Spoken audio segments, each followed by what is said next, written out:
थेट दृश्य आहेत अर्थसंकल्पीय अधिवेशनासाठी पंतप्रधान नरेंद्र मोदी सोबत राष्ट्रपती रामनाथ कोविंद आता थोड्याच वेळात संसदेमध्ये राष्ट्रपतींचं अभिभाषण होणार आहे आणि त्यासाठी संसदेकडे रवाना होताना पंतप्रधान नरेंद्र मोदी आणि राष्ट्रपती रामनाथ कोविंद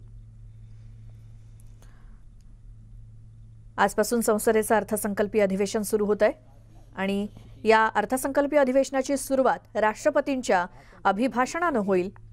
बरोबर सकाळी 11 वाजता संसदेचं कामकाज सुरू होईल आणि सुरुवातीलाच राष्ट्रपतींचं अभिभाषण होणार आहे। त्यानंतर मग संसदेचं कामकाज सुरू होईल। त्यापूर्वीची ही दृश्य आहेत संसद भवनामध्ये प्रवेश करताना पंतप्रधान नरेंद्र मोदी आणि राष्ट्रपती रामनाथ कोविंद। उद्या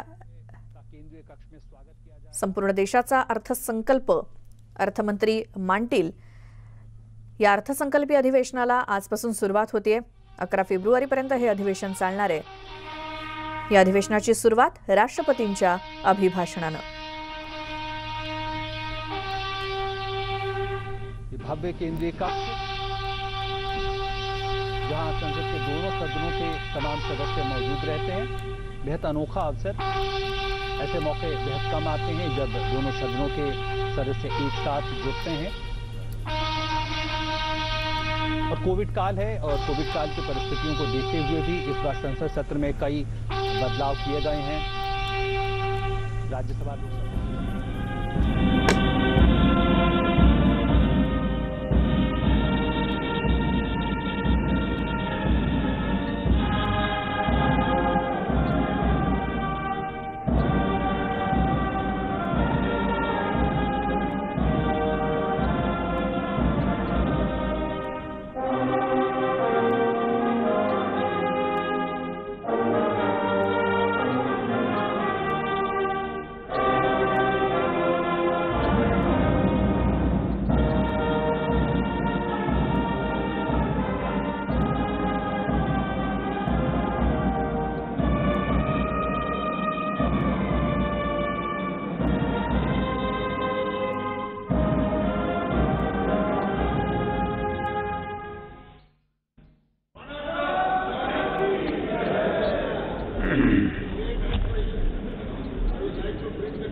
हे थेट दृश्य संसदेतली राष्ट्रगीताने सुरुवात झाली आहे।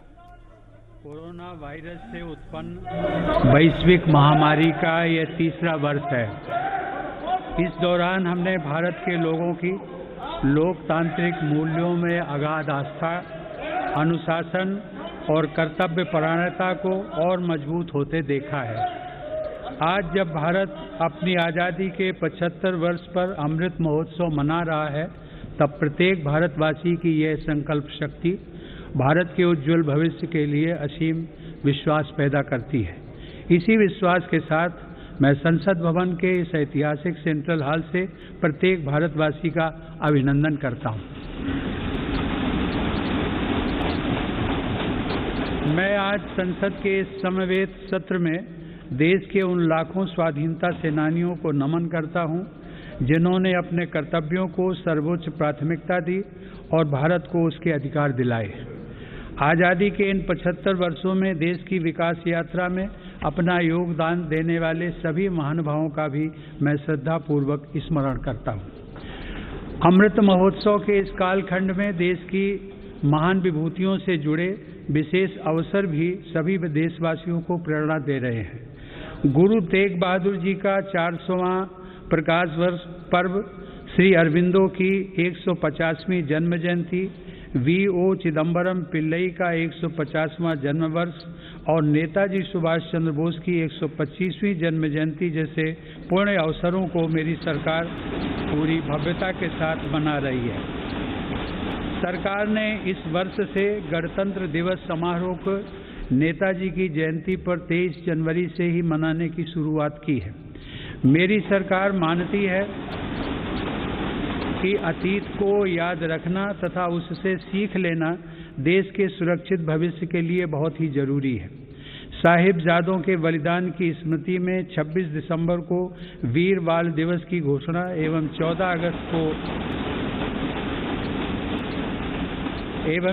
अगस्त को विभाजन विभीषिका स्मृति दिवस इसी सोच का परिचायक है।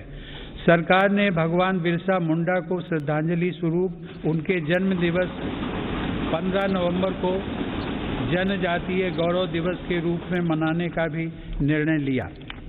माननीय सदस्यगण, आज़ादी का अमृत महोत्सव हम सभी भारतीयों के लिए अगले 25 वर्षों के संकल्पों को आकार देने का पवित्र अवसर है। मेरी सरकार सबका साथ, सबका विकास, सबका विश्वास और सबका प्रयास के मंत्र पर चलते हुए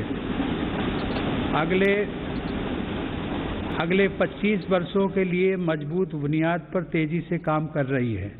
इस बुनियाद का सबसे महत्वपूर्ण संकल्प एक सर्वसमावेशी, सर्वहितकारी, सशक्त भारत का निर्माण और देश की आत्मनिर्भरता है।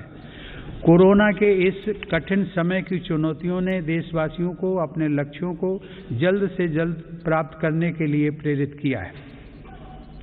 माननीय सदस्यगण, कोरोना महामारी ने पूरी दुनिया को प्रभावित किया है और भारत में भी हमारे बहुत से अपनों को हमसे छीना है। इन परिस्थितियों में केंद्र से लेकर राज्यों तक हमारी सभी सरकारों, स्थानीय शासन और प्रशासन, हमारे डॉक्टर्स, नर्सेज और हेल्थ वर्कर्स, हमारे वैज्ञानिकों और उद्यमियों सभी ने एक टीम के रूप में काम किया है। सरकार और नागरिकों के बीच यह परस्पर विश्वास, समन्वय और सहयोग लोकतंत्र की ताकत का अभूतपूर्व उदाहरण है। इसके लिए मैं देश के प्रत्येक हेल्थ और फ्रंट लाइन वर्कर का, हर देशवासी का अभिनंदन करता हूं।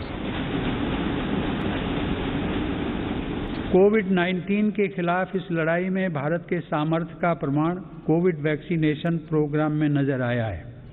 हमने 1 साल से भी कम समय में 150 करोड़ से भी ज्यादा वैक्सीन डोज लगाने का रिकॉर्ड पार किया है। आज हम पूरी दुनिया में सबसे ज्यादा वैक्सीन डोज देने वाले अग्रणी देशों में से एक हैं।